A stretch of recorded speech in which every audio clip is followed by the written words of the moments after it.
मसीह में प्रिय भाई बहन, मत्ती रचित सुसमाचार उसका 24 अध्याय और उसके 33 पद में लिखा है, जब तुम इन सब बातों को होते हुए देखो तो समझ जाना कि वह द्वार पर है, वह निकट है।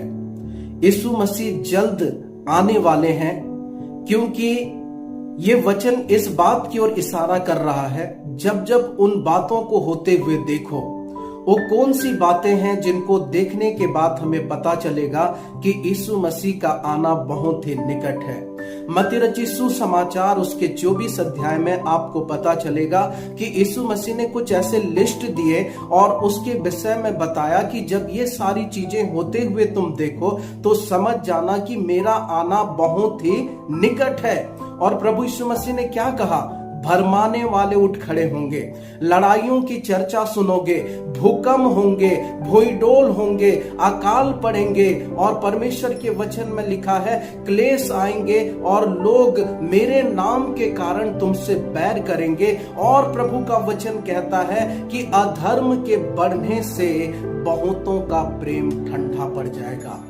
आज मसीह प्रिय भाई बहन, मैं आप सबों से हाथ जोड़ करके विनती करना चाहता हूं कि आज अपने प्रेम का परिचय दीजिए, आप अपने प्रेम को दिखाइए, क्योंकि प्रभु के वचन में लिखा है कि अधर्म के बढ़ने से हमारा प्रेम क्या हो जाएगा?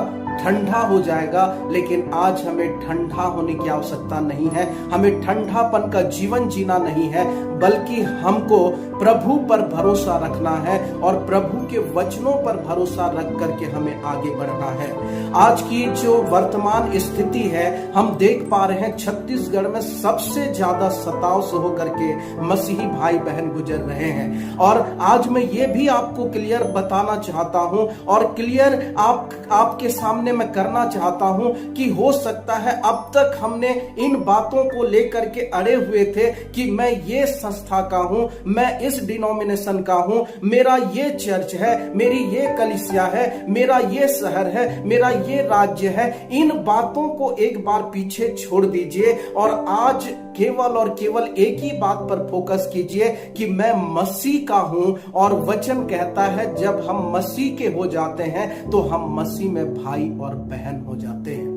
तब हमारे सामने ना कोई डिनोमिनेशन दिखता है, ना कोई हमें चर्च दिखता है, बल्कि एक भाई पर अगर कोई विपत्ति आए तो हम सब जो मसीह में अलग अलग स्थानों में पाए जाते हैं, हमारा कर्तव्य बनता है कि उस समय में मैं और आप प्रेम दिखाएं। उस समय में और आप अपने स्वार्थ से उठ करके अपना प्रेम का परिचय दें, क्योंकि प्रभु के वचन को हम देख पा रहे हैं, सुन पा रहे हैं कि जो जो प्रभु ने कहा है वो सारी घटनाएं घटते जा रही है। इसलिए आज एक निर्णय लें और प्रभु से ये प्रार्थना करें कि प्रभु, हम किसी भी डिनोमिनेशन से क्यों ना बिलोंग करते हो, हम किसी भी संस्था से क्यों ना नाता रखते हो, हम किसी भी चर्च के क्यों ना हो, लेकिन हम सब मसीह में भाई और बहन हैं। और ऐसे समय में हमको एक दूसरे के साथ इकट्ठा होना है, एक दूसरे का हमें सुख दुख में खड़ा होना है। और जब हम इस प्रकार से अपना परिचय देंगे, आप विश्वास कीजिए,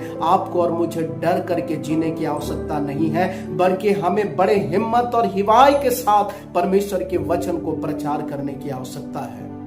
जब जब सताव बढ़ा है, तब तब आपको पता है कुछ चीजें जो ऐसी लगती हैं कि ये मिटती ही जा रही हैं, इसे लोग भूलते ही जा रहे हैं। और वो कोई और चीज नहीं है बल्कि प्रार्थना है, वो बाइबल पढ़ना है, उपवास करना है, सुसमाचार को फैलाना है। जब जब भी सताव आता है, कई बार हमारे लोग डर के कारण इन सारी बातों से परे हो जाते हैं और वो किसी जगह में छिप जाते हैं। लेकिन आज मैं आपको बताना चाहता हूं, जो शरीर को घात करते हैं उनसे कभी भी ना डरें। उनसे डरें, उससे डरें जो हमारे शरीर और आत्मा को नाश कर सकता है, और वो कोई और नहीं बल्कि परमेश्वर है। और जब परमेश्वर आपके साथ है तो आपको और मुझे डरने की आवश्यकता नहीं है। मैं आपको पुराने जमाने के कुछ प्राचीन कलीसियाओं के विषय में बताना चाहता हूं। जब आप प्रेरितों के काम को पढ़ेंगे तो वहां पर जब पतरस और शेष प्रेरित जब सेवकाई करने लगे तो वहां पर भी उनको कई प्रकार के समस्याओं से और सताओं से होकर के गुजरना पड़ा।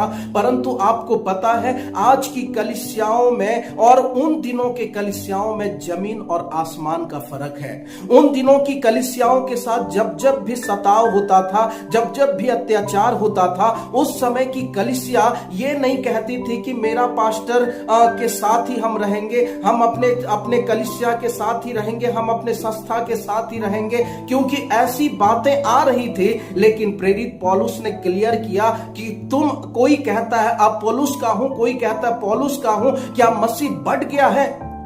मसीह नहीं बटा है मेरे प्रियो। आज भी मैं और आप उसी मसीह का प्रचार कर रहे हैं। भले ही हमारे डिनोमिनेशन अलग हैं, भले ही हमारी संस्थाएं अलग हैं, भले ही हमारे चर्च अलग हैं, भले ही हमारी जात और हमारा स्वरूप रंग अलग है, लेकिन हम मसीह में एक हैं और भाई और बहन हैं। जब हम मसीह में एक हैं तो ऐसे समय में हमें किसी और चीजों को आड़ में लाना नहीं है, बल्कि ऐसे समय में, दुख के समय में एक दूसरे का साथ देने की आवश्यकता है। इसलिए आज मैं आपको कहना चाहता हूं, पुराने जमाने में और प्राचीन काल में जो कलीसिया हुआ करती थी, उन लोगों के ऊपर में जब जब भी सताव आता था, वो लोग सताव के समय में एक हो जाते थे और एक होकर के वो क्या करते थे? प्रार्थना करते थे।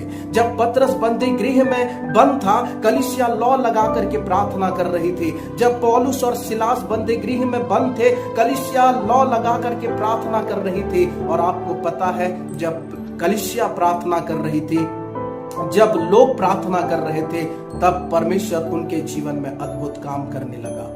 और आज मुझे और आपको भी प्रार्थना करने की आवश्यकता है। मुझे और आपको भी उठने की आवश्यकता है। मुझे और आपको भी उन लोगों के साथ संपर्क बनाने की आवश्यकता है जो दुख में है, क्लेश में है, परेशानियों में है। इसलिए आज मैं और आप अपने घमंड को छोड़ें, मैं और आप अपने जीवन में नम्र बन जाएं और प्रभु के लोगों के लिए प्रार्थना करना प्रारंभ कर दें। मैं और आप परमेश्वर के लोगों के लिए रो रो करके प्रार्थना करें। जब जब भी हमारे जीवन में दुख आता है, मुसीबत आता है, उस मुसीबत से बचने के लिए क्या करते हैं?